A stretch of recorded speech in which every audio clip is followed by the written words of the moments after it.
Hi, welcome to this video, Dave, which is on the 12th of August. It's Sunday. We're just going to be looking at the pair. It's very much in the news at the moment. What happens in this pair next week will have a big impact across financial markets generally. Now, the pair we're going to look at, of course, is USD TRY.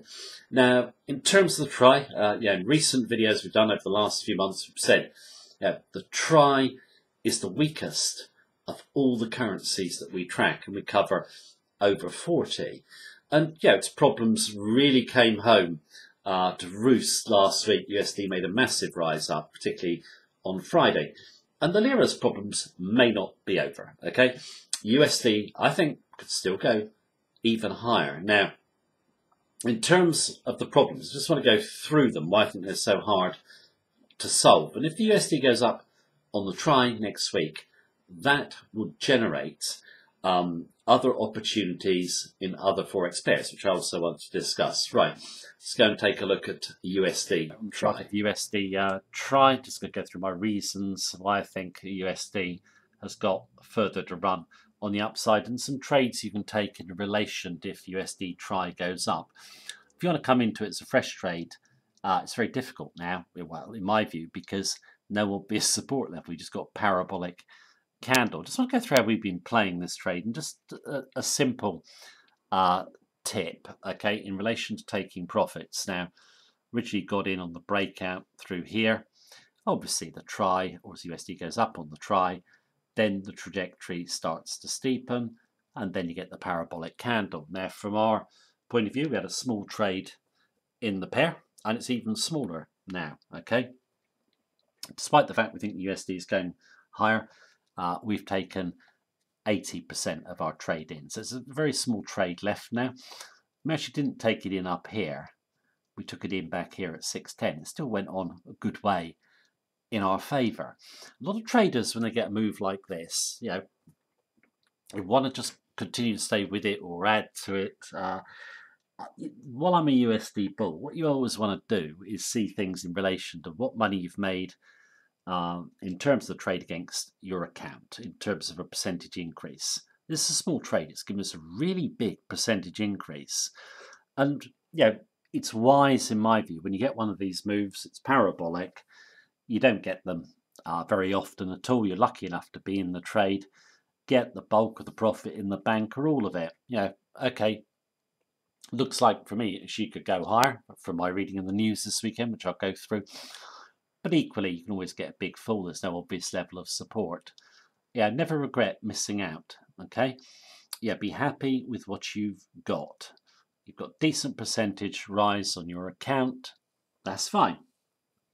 Don't have any regrets. If she goes up here, next week, I won't have any regrets at all. Happy with what I've got. And I think, just don't get greedy is my main point here.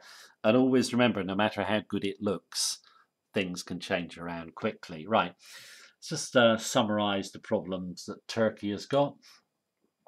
Well, it's got inflation at 15%, okay? And that will go higher because the lira is in free fall. If you've got currencies going down, that stokes inflationary pressure. It will soon be above 20%. Interest rates are already at 17.75%. So at the moment, if we continue to see this upward move in the dollar, the currency is close to collapse. It will lead to hyperinflation in Turkey. That's disaster. Something needs to be done to stabilize the lira. Now, if we look back at the Russian ruble crisis, the Russian central bank basically just raised interest rates by 6.75%. That stemmed the fall in the ruble, okay? Now, could Turkey do the same? I don't think they're going to. I don't think it will make any difference anyway, even if they did raise interest rates. Just try to look at this loan exposure. Just look at President Erdogan, because he's the problem here. He's doing everything wrong. He's undermining confidence in Turkey and the Turkish lira. He calls higher interest rates the mother of all evils. Central bank is not really independent of him, so what are the chances of interest rate rises? Well, they don't look good, do they? Excuse me. But he's doing other things that are ridiculous as well. He's appointed his son-in-law as the Minister of Finance. Well, he hasn't got the experience. That's hardly inspiring confidence in Turkey. And then he just puts forward a ridiculous idea that Turkish people should convert USD to lira to halt the crisis. That's absurd. That just shows he's detached from reality. Now, could capital controls be implemented to stem the flight of capital from Turkey? Well, they could, but that's disaster for Turkey as well for obvious reasons. What you've got is a guy who's, he sees himself as a strongman leader, and he's got a big ego as well. And what he's doing is he's picking a fight with the US. Turkey is not a match for the US in terms of what the US can do to Turkey. And I mean this economically. And you can see what happened with Trump and his tariffs on Friday. Look at that. Okay. He needs to back down. Okay. The American pastor in jail, he shouldn't be there anyway. I mean, just release him. Just show some signs of wanting a compromise. Don't go for a confrontation, but just don't see Erdogan backing down. And there's a few things you can do that are not financially related, which I think can have an impact on risk off as well. I'm just going to go through them before I go to the loan exposure and debt. 3.5 million Syrian refugees in Turkey. What if they're expelled or encouraged to leave? They're all heading for Europe. It's going to cause a massive problem if that happens. It's also a member of NATO. Turkey, could it possibly leave? I think the chances are very high now. The market will see that as not a good move and create, what would I call it, risk off and caution, just simply because, Turkey is a very important NATO member. I personally don't think it's that important if they leave, but that's not the way I think the market will see it. So, it's not looking good for Turkey, is it? And, when you look at the loan exposure, it's big. 30% of GDP is US dollar loans.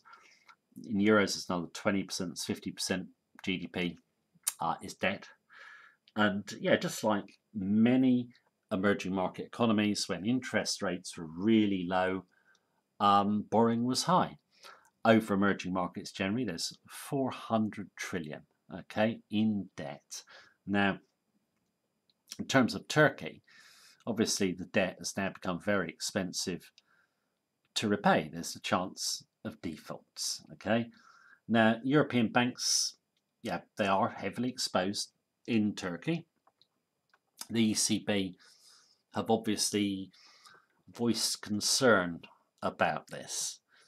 3 banks with the biggest exposure are BBVA in Spain, UniCredit in Italy, Bank Paribas in France. There's plenty more. Could a bank run into difficulties? It could. The banking system is extremely weak. One bank goes down. We don't know if one will, of course, but one bank goes down. That'll basically be really bad news. I think I'm stating the obvious there, sorry. So you've got a real problem with Turkey. And Turkey isn't like Greece. It's far bigger, obviously.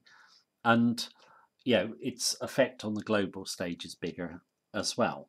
Now, with the global financial system at the moment, it's very fragile, And, something like this blowing up, could cause contagion, We've already seen other emerging market currencies sell off, They're obviously heavily exposed with debts. In terms of other currency trades, I'd certainly be looking to go long the USD on other emerging markets. You saw them go down on Friday. Let's take the ZAR, Mexican peso, CNH, offshore spot Chinese yuan, Czech krona, all those weak credits. If you get risk off, are going to be hurt the worst. So USD long against them. Obviously, the euro went down. Euro USD went down on Friday. I think that's got further to run, as we said in our recent videos. But we prefer euro against the JPY and the CHF. In general terms, just get the USD, CHF, and JPY, all safe currencies, and buy them on the risk currency. So you want to buy them on the weak credits and the commodity currencies, because they're the ones that can get really hurt in terms of risk off. Now, in terms of the week coming up, I think it's going to be very volatile. And I just, it's not too far away now, only a few hours from the market opening. I think the USD is going to open stronger, and we're going to see plenty of volatility this week. Obviously, we'll see what happens, but for me, it's safe currencies over risk, and I really like the look of obviously other emerging market currencies short, because if this USD try goes up, other emerging market currencies are also going to be going down on the USD. Right, that is the video for today. Thank you very much for watching me as usual. Take care and have a good day.